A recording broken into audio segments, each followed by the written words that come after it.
Hello guys. Andito na ako sa White Plains ulit. So, dito ako sa nagbabaybay sa Mamaroneck. Sa dulo na ng Mamaroneck Avenue. Dito sa White Plains. So, pagka dating ko dyan sa kanto na yan, yan yung corner din sa Mamaroneck at Main Street. So, yun yung lagi kong kinukuhanan pag nagbablog ako dito sa White Plains. Ayong mataas na building dyan. So, kanina ang vlog ko ay doon naman sa yung nilusob ko yung makapal na snow na yung lagi kong daan na walang dumadaan mula noong nag snowstorm kami mga almost 2 weeks ago na, pero hindi nga natutunaw ang snow katulad nito. Hindi natutunaw dahil hindi tumataas ang temperature. So, yun, nung lumalabas ako, kumuha ako ng taxi papunta rito at pauwi. Yung mahal ng taxi, ako ay umaangal. Umaangal. Ano ba yung Tagalog sa umangal? Umangal. Ingangal ba ko guys? Kaya mahal ang taxi. Samantalang minsan ay nilalakad ko lang.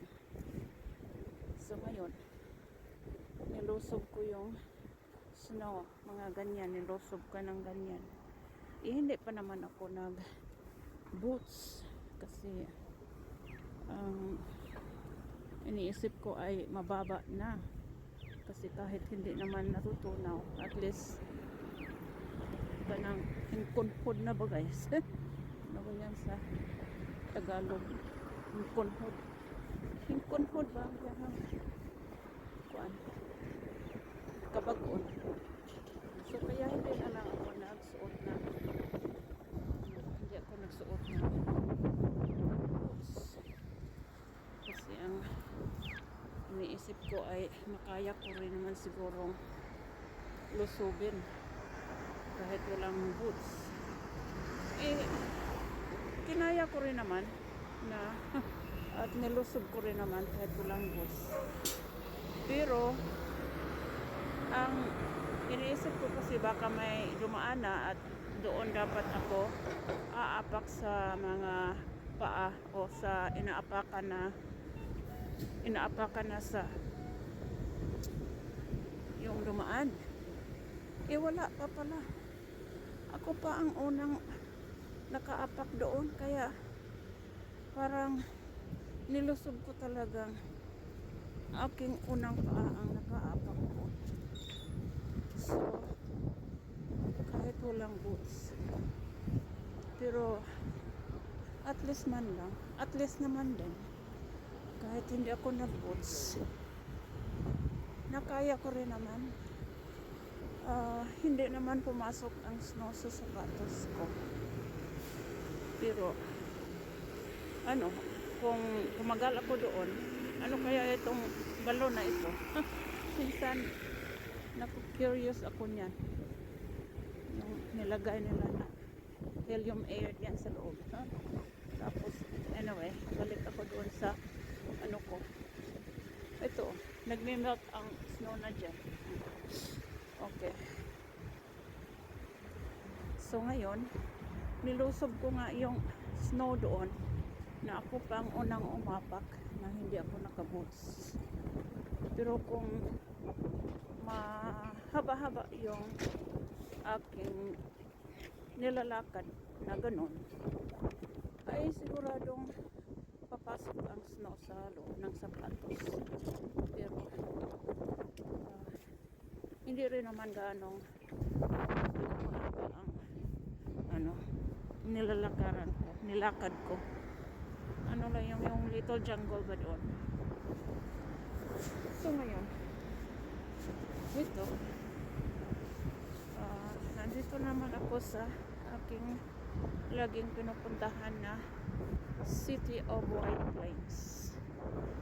Naglalakad na naman, at least ang mga nilalakaran ko dito ngayon ay ano na plowed na shovel na yun, ganon.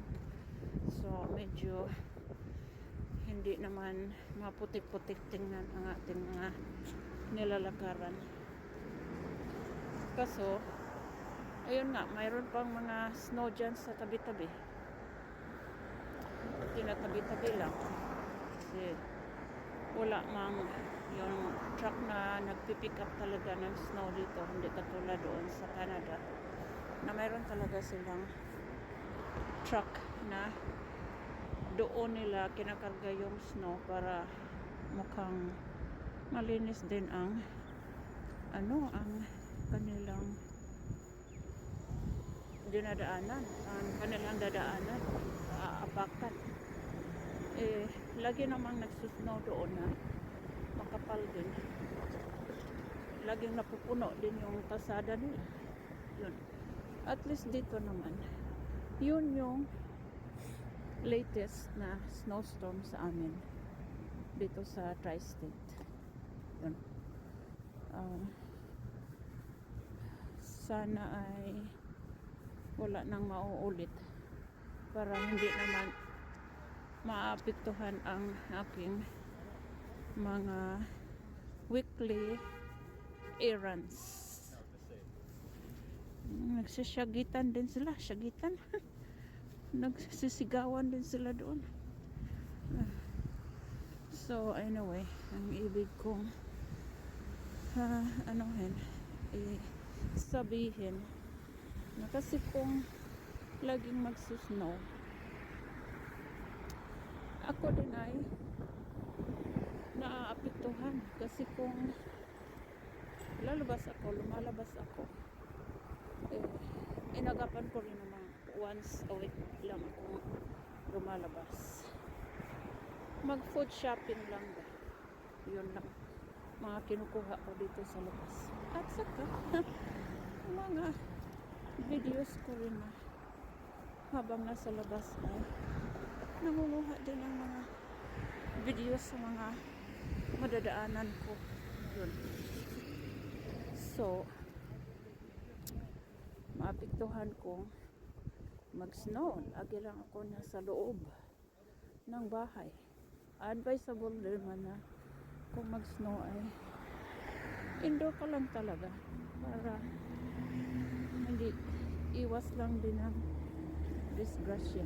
Kasi kung nasa labas ka, siyempre kung malakas ang snow, di mahirapan ka rin lumalakad sa snow, o kaya kahit man ay nasa daanan ka, madudulas-dulas din yung snow, kaya ganun. So mabuti yung kung may snow naman ay nasa loob ka ng bahay. So ngayon dito ako dadaan.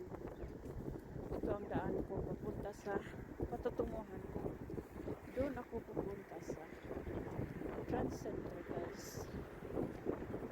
Kasi ngayon yung another schedule sa nag-i-issue yung yung Beeline company ba yung sa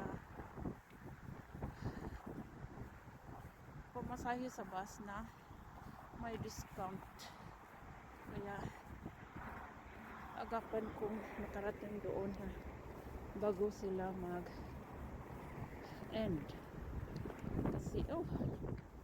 Kasi hanggang 1 to 2:30 lang ang schedule nila. Yan mobile van. Yun. Yun yun. Oh. Mobile van. Eh, sige, agapan kong tumawid dyan. Habang 9, 5, 4, 3, 2, 1. Wala na. At least naman lang ay nakatawid din.